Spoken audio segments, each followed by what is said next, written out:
I can have someone as uneducated and lowly like you fired anytime I want. Keep that in mind. At the headquarters, Emily, who bosses around a place as the department head, hurled such harsh threats at me. The next day, President Johnson visited my department on an internal inspection. First and foremost, Emily greeted President Johnson with an almost servile eagerness. I felt like throwing up at the sight of Emily's flirty demeanor, so different from the tyrannical and arrogant face she shows to us subordinates. But then, the next moment, President Johnson spotted me and walked over to say something. The words he greeted me with and then the words that continued were utterly unexpected. Emily's eyes widened in shock and her face turned deathly pale in an instant. I am Michael Sanders. At 28, I'm still quite a novice. This is a lesson I've learned through the experiences of my youth, which I'd like to share with you. I was born as an only child. My father ran his own company, and my mother was raised like a princess. In my early years, we were fairly well off. My father was too busy with his business to play with me, but I remember him being very affectionate when he was around.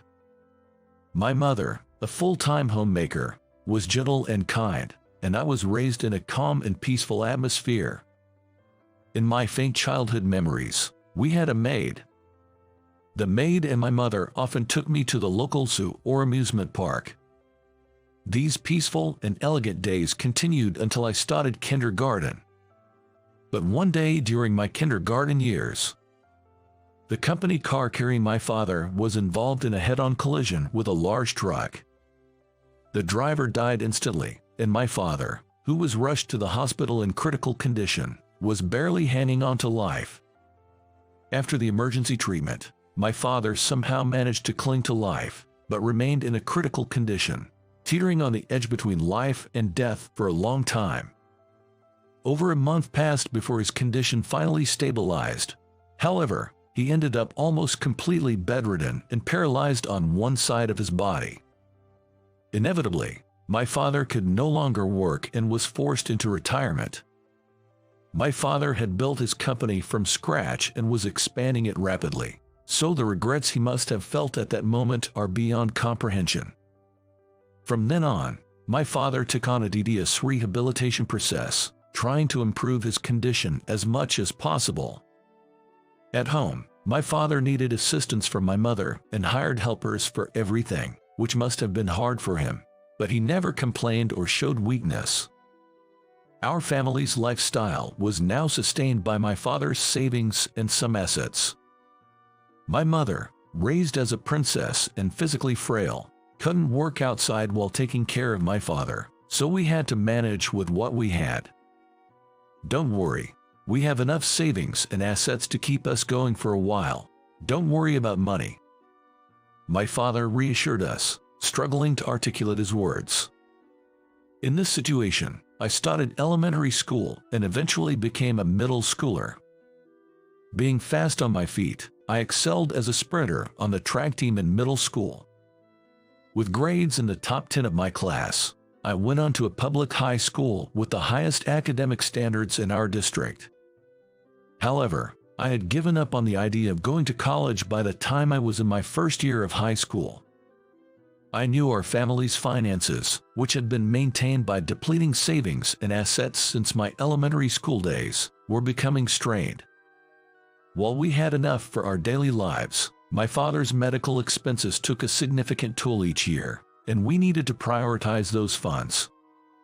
I didn't want to burden my family further by going to college, so I told them, I don't want to go to college, I'm tired of studying, even though it was a lie. I knew that if I didn't say something like that, my parents would feel guilty for not being able to send their son to college. As a high school student, I didn't join any clubs. Instead, I worked part-time jobs to earn my allowance and cover school expenses. I wanted to lessen the burden on my family's finances. By my senior year, while everyone else in my honors class was preparing for college entrance exams, I was the only one starting to job search. Since going to college was the norm for everyone, my teachers weren't very helpful with my job hunt, They did write the recommendation letters I asked for, but for the most part I had to manage all the inquiries and arrangements with companies on my own.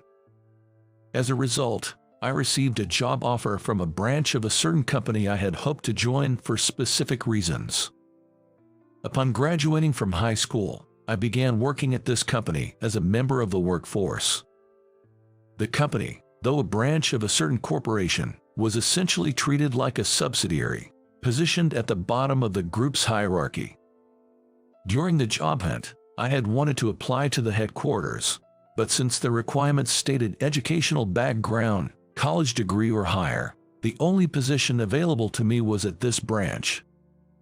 However, the branch where I was hired had good interpersonal relationships, and there was no enforced overtime work or other negative aspects, so I quickly grew to like my workplace. My job initially focused on route sales, but as I gained experience in my second and third years, I had more freedom to develop original products and explore new sales channels. As I continued to work, I found my job increasingly enjoyable and felt motivated.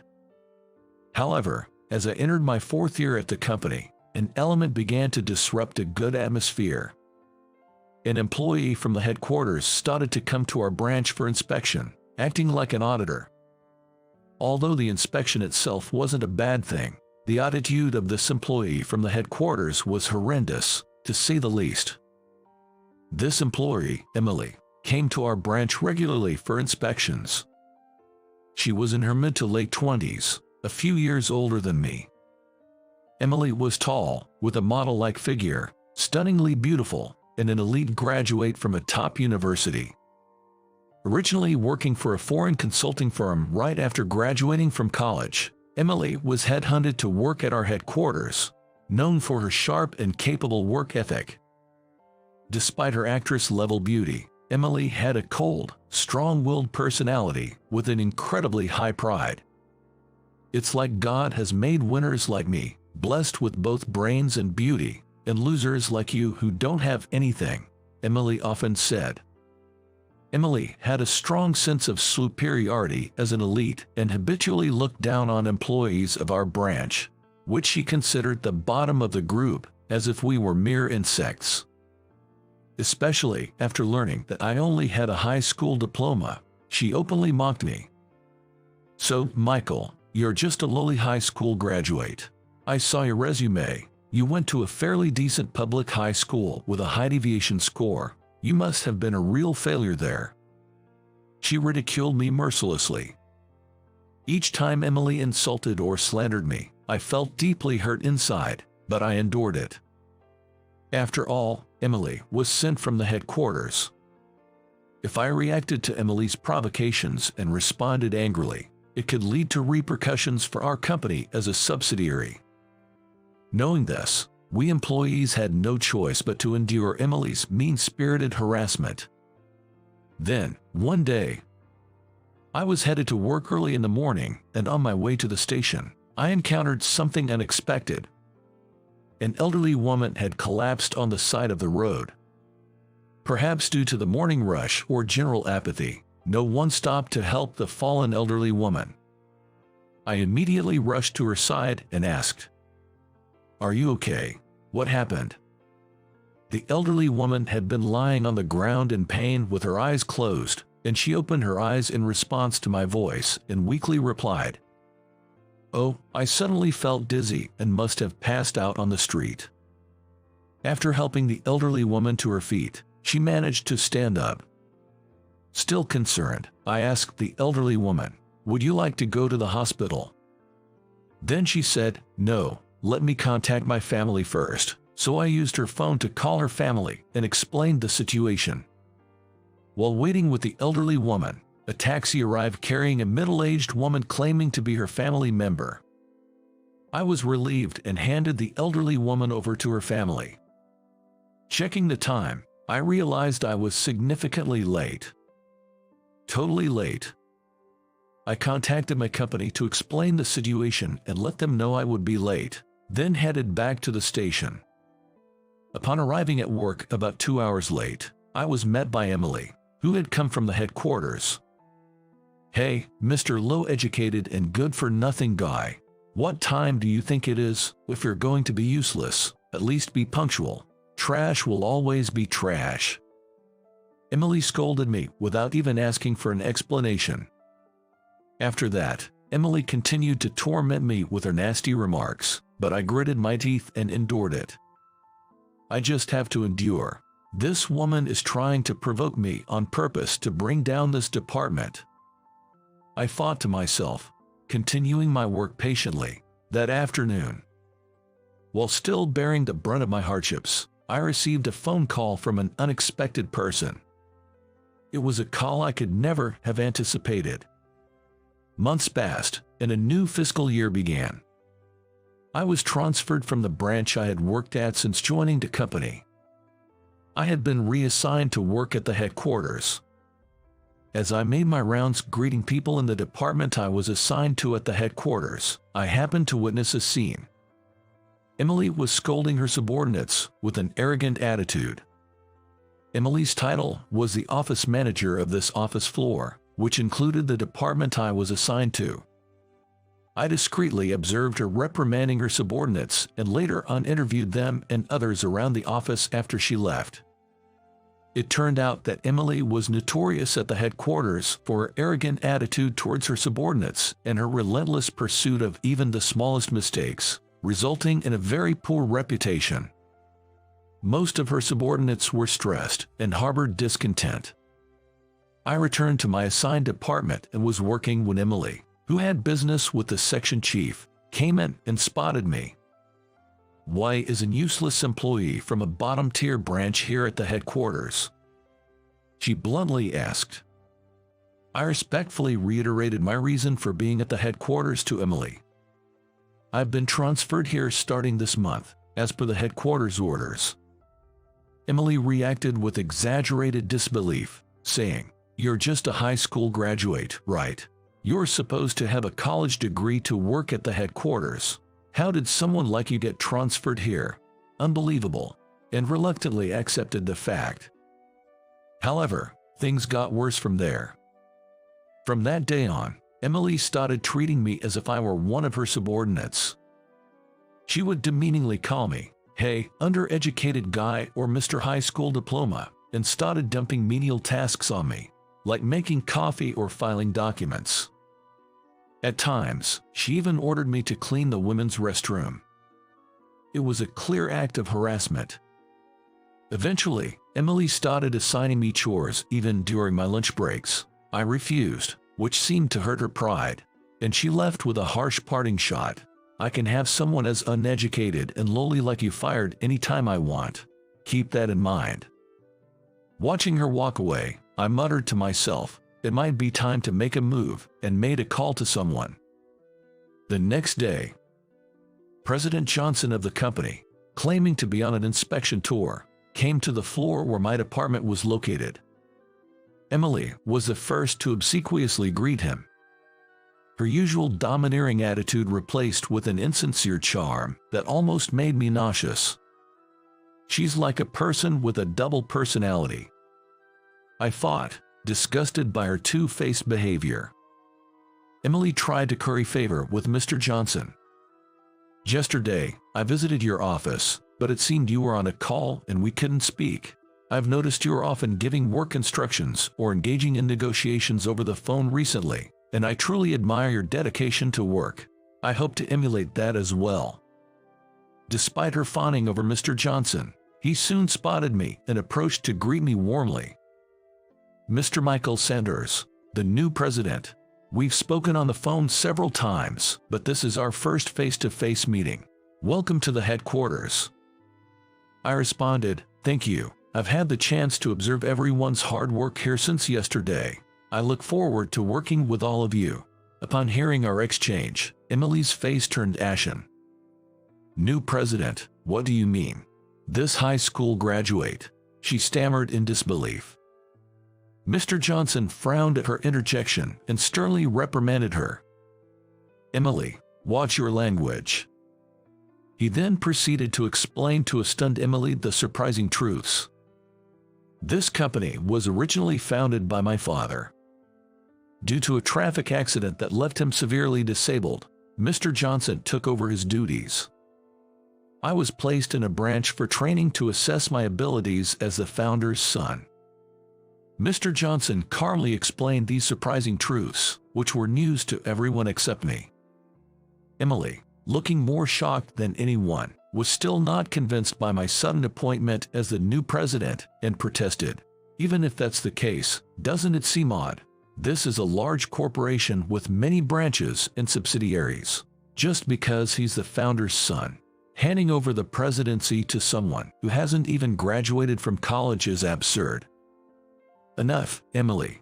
Your discriminatory insults could constitute slander. Show some respect. Mr. Johnson scolded her firmly. He then calmly added more details. He explained that he had made the decision considering my character. The elderly lady I helped during my commute while at the branch was actually Mr. Johnson's mother, and upon learning this fact, he reached out to my father. Then, the details of how my character and capabilities were re-evaluated, leading to the offer of the presidency, were thoroughly explained to both Emily and the other employees. According to Mr. Johnson, the board of directors and executive committee had already unanimously approved my appointment as the new president, with only the formal announcement at the shareholders' meeting remaining. Hearing this, Emily stood frozen in shock, while the rest of the employees erupted into applause. They congratulated me, saying, "Congratulations on your new appointment as president, and we're looking forward to working with you, President Sanders." I thanked Mr. Johnson and the employees, then said, "Thank you, everyone. I'm looking forward to working with all of you as well." Then I turned to Emily with a serious expression. Unable to rebut, I warned Emily, "I've compiled all the verbal abuse and harassment you've inflicted on your subordinates. Be aware that Mr. Johnson has been informed of your unacceptable behavior, so prepare yourself." Mr. Johnson added, "Emily, a special investigation team is currently examining your deplorable treatment of subordinates. You can expect severe disciplinary action to follow." Upon hearing that, Emily let out a loud "ah" as she looked up at the ceiling, then collapsed to the floor from her knees. Several weeks later, the punishment for Emily following the investigation report was announced. She was dismissed from her position as a disciplinary action. The investigation team detailed Emily's harassment of her subordinates and branch employees, which was found to be grossly abnormal and constituted severe violations of human rights. Furthermore, it was discovered that several individuals had resigned due to mental and physical health issues stemming from the harassment. Some of them are still unable to reintegrate into society due to the deep psychological scars inflicted by Emily. Emily had not physically assaulted anyone, but in terms of inflicting significant psychological harm, she was undeniably a criminal. Although Emily was dismissed and left the company, that was not the end. Victims of her cruel harassment, who had been forced to resign, filed lawsuits against Emily personally, demanding compensation for their suffering. As one person took legal action, other victims who had previously suffered in silence began to speak out, leading to multiple lawsuits against Emily and dragging her into a quagmire. This news eventually became a rumor and reached Emily's parents. They denounced her as a disgrace to the family and ultimately disowned her. Dismissed and with no income, Emily quickly depleted her savings and assets from her days as an elite employee and fell into debt due to legal and compensation expenses. Although she attempted to find employment, her reputation, tarnished by the lawsuits related to her malicious harassment, preceded her, and she was rejected from elite positions. While there were some opportunities for lower-level positions or in small companies, her unyielding elite mentality and excessive pride led to repeated rejections during interviews. Once living in a luxurious high-rise condo, Emily was eventually forced to move to a cheap, run-down apartment. Now, she lives in fear of debt collectors' knocks and threats. confined to her dilapidated apartment. Hearing this through the grapevine, I realized the truth of karma. Emily's current situation is dire, but I can't find it in me to feel sorry for her. After all, she inflicted far greater pain, humiliation, and bitterness on many vulnerable people. For the rest of her life, the only path left for her is to deeply reflect and live with the consequences of her actions. Each time I reflect on Emily's downfall, I use it as a moment to introspect and evaluate myself. Am I being harsh to anyone? Am I using words or actions that could hurt someone? Am I doing anything that could demotivate our employees? These questions serve as my motivation to always check that the environment at our organization allows everyone to work comfortably. Taking Emily's actions as a cautionary tale, I continue to strive for improvements in our company's environment, guided by the principle, one must not judge others based on their background, education, or personal likes and dislikes.